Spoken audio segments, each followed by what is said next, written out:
And I had to do it. Jesus had to do it too. It wouldn't serve us at all for Jesus to come here knowing everything, about everything, and never having to be on the learning edge to understand more and more as life presented more and more opportunity. Jesus was not truly at home with this concept of universal inclusion. Jesus was not truly at home. He was in transition, and for just a minute, his cultural prejudice was shown. That's why I struggle with this passage of scripture, because I can't conceive of Jesus having cultural prejudice. He is not at home with the Jewish powers, because he just left the Sadducees and the Pharisees, but he's also not ready to be radically inclusive. Anybody know about that? You're not at home with your mom and daddy's church, come on. But you're not quite altogether sure whether you want to be fully reconstructed and deconstructed and reconstructed and deconstructed in this atmosphere. Come on now. I said, I don't know if I believe all that, because that attacks me at the fundamental core. My Christian DNA is in trouble in this atmosphere. The Pharisees had branded him a lawbreaker. He is regarded by Herod and Rome as a menace. He is being disrespected because he's from Nazareth, the ghetto. But he's still not quite ready to accept this woman on equal terms with his people. Jesus is seeking the seclusion of a foreign land to withdraw from the enmity of the Jews. But he's not in this land because he is embraced by these people or embracing these people. You see, prophets are often on the edge of many communities. In fact, the only real difference between a prophet and a heathen is time. These people were different. They wore the wrong clothes and danced to the wrong songs and worshiped the wrong gods.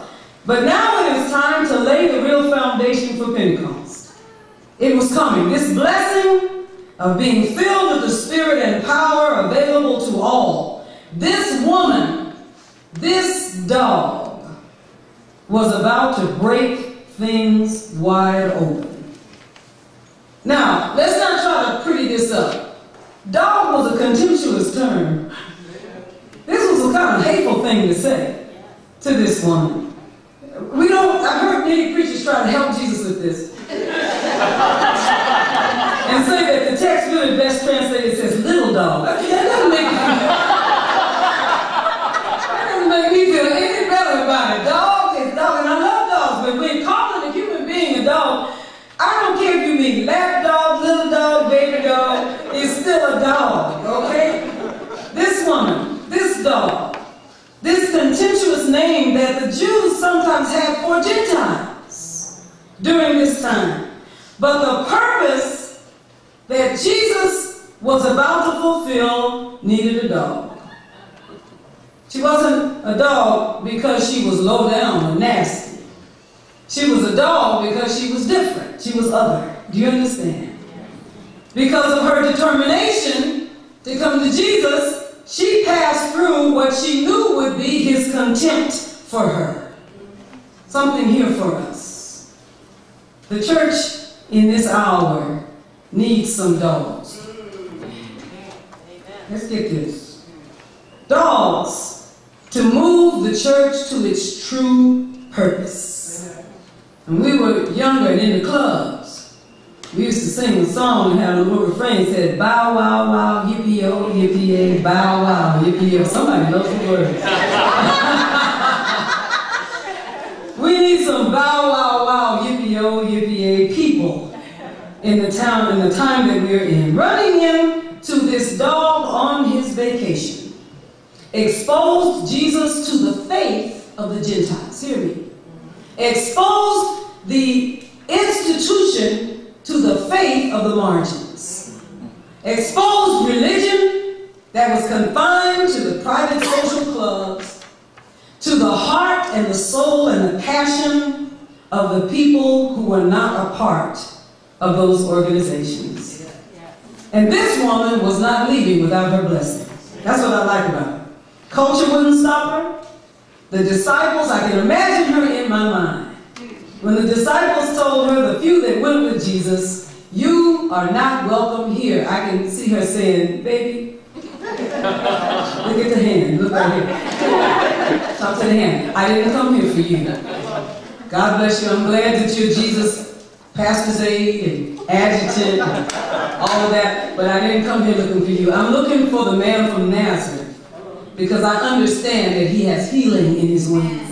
I'm looking for the one who, when the woman with the issue of blood touched the hem of his garment, she was made whole. That's the one whose reputation precedes him, and that's who I'm looking for. So would you stand aside? Don't make me make you move.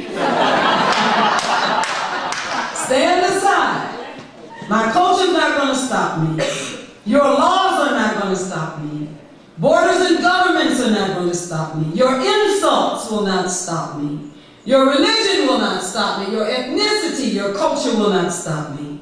And your perception of me will not stop me, because I came to be blessed and to have my daughter healed. And I know Jesus can do this. And there she was, different from Jewish women.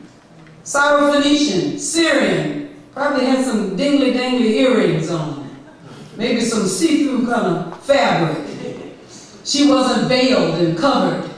She came from a culture where women, as my grandmother said, talk right up. And she was dangerous to traditions and customs of Jesus and his disciples, but he saw her faith. Not her hair, not her clothes, not her accent, her faith. Not her religion, not her orientation, not her baptism, her faith. Not what text of the scripture she read, whether she knew Hebrew, whether she worshipped in Jerusalem or in the mountain. He saw her faith, her faith, her faith.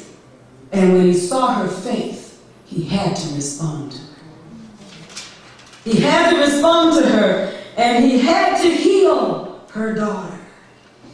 And the direction of his ministry changed completely. When you read it chronologically, and all of that effort that Jesus made to gather in his own people and his own kind shifted dramatically.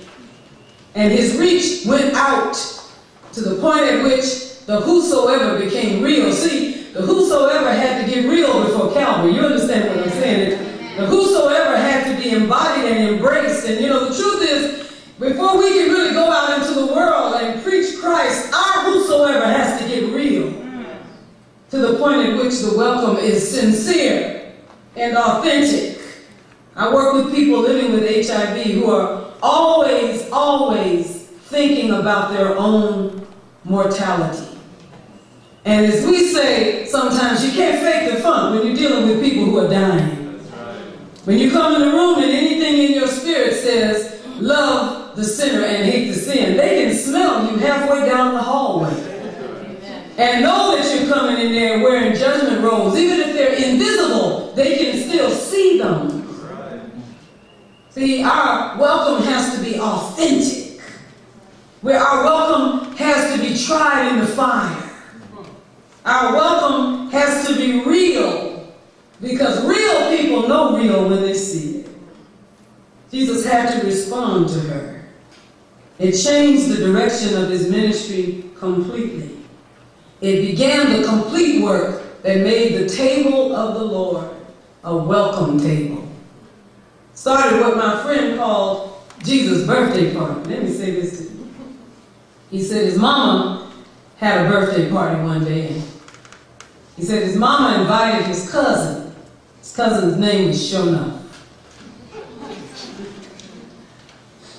He didn't get it. We have no idea what his birth name was. But in the family and in the hood, they call him Shona.